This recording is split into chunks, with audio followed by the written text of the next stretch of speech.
José Manuel Sánchez Ron, Madrid, 1949, sabía que habían presentado su último libro, El mundo, después de la revolución, la física de la segunda mitad del siglo XX, ed. Pasado y presente, 2014, al Premio Nacional de Ensayo, un galardón que, dotado con 20.000 euros, otorga anualmente el Ministerio de Educación, Cultura y Deporte. Aún así, el fallo del jurado le ha pillado por sorpresa porque nunca se había dado a un ensayo completamente dedicado a la ciencia. ¿Cómo ha reaccionado al saber que era el nuevo Premio Nacional de Ensayo? Me siento muy satisfecho porque se reconozca el papel de la ciencia. El ensayo es un género para comprender el mundo y la ciencia es esencial para ayudarnos a lograrlo, precisamente porque forma parte de la cultura y de la sociedad.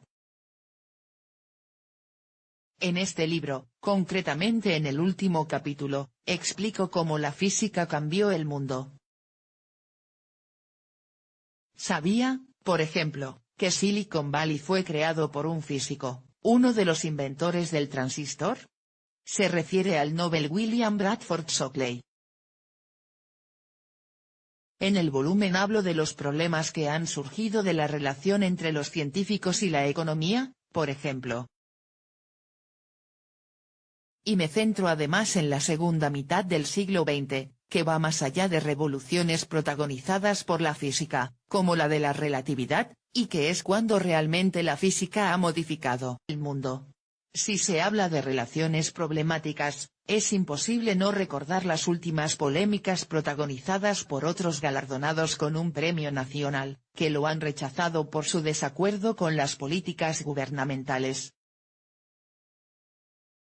Los premios nacionales tienen una larga historia, y trascienden a los distintos gobiernos que los otorgan.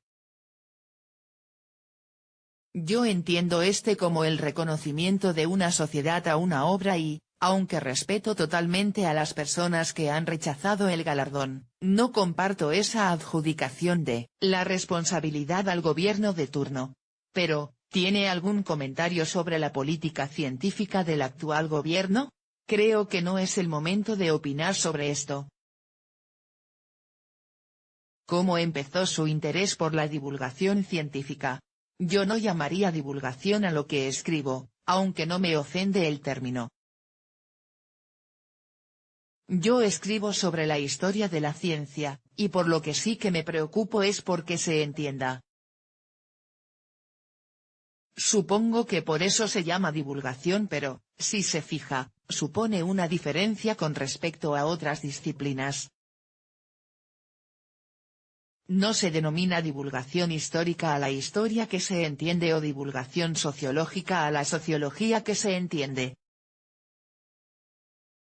Aunque yo empecé como físico teórico, pronto mi interés evolucionó al interés por la historia de la ciencia, hasta el punto de que en 1994 la Universidad Autónoma de Madrid creó una cátedra específica en la que aún trabajo.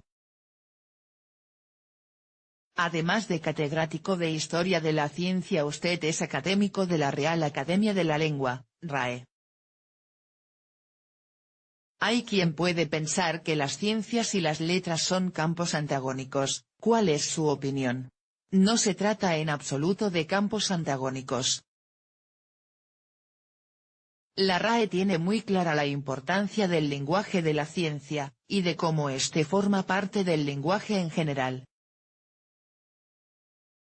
Además, debido a la rapidez con la que evoluciona todo en este área, la RAE está especialmente interesada en sus campos léxicos, más dinámicos.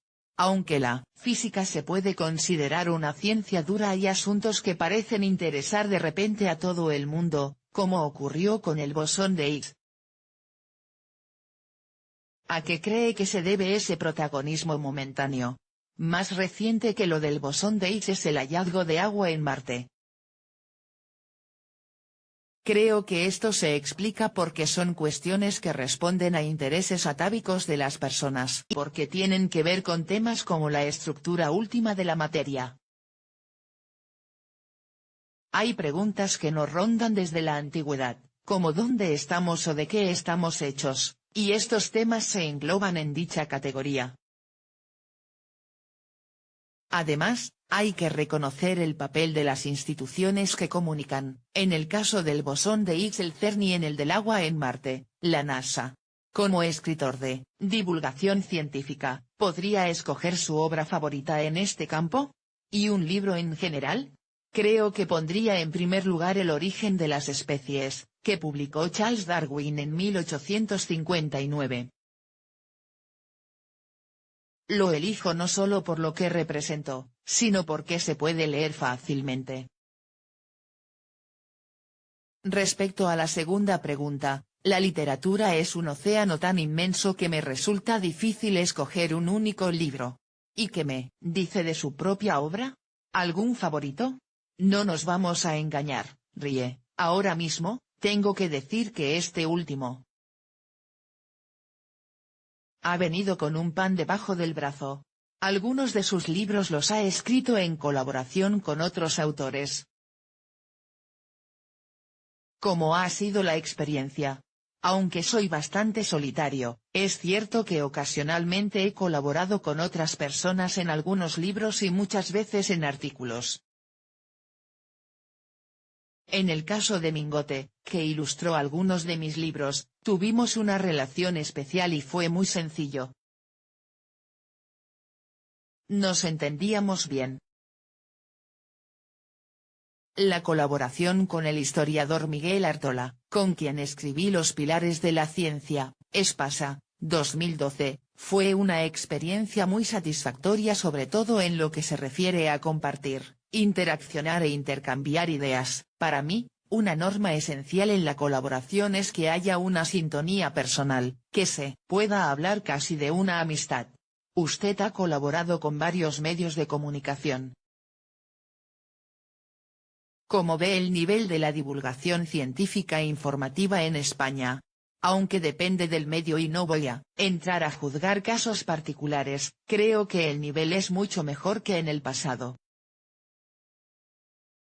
Es importante resaltar que la ciencia es parte de la cultura, de la política y de la economía, y que trasciende por lo tanto a un solo campo.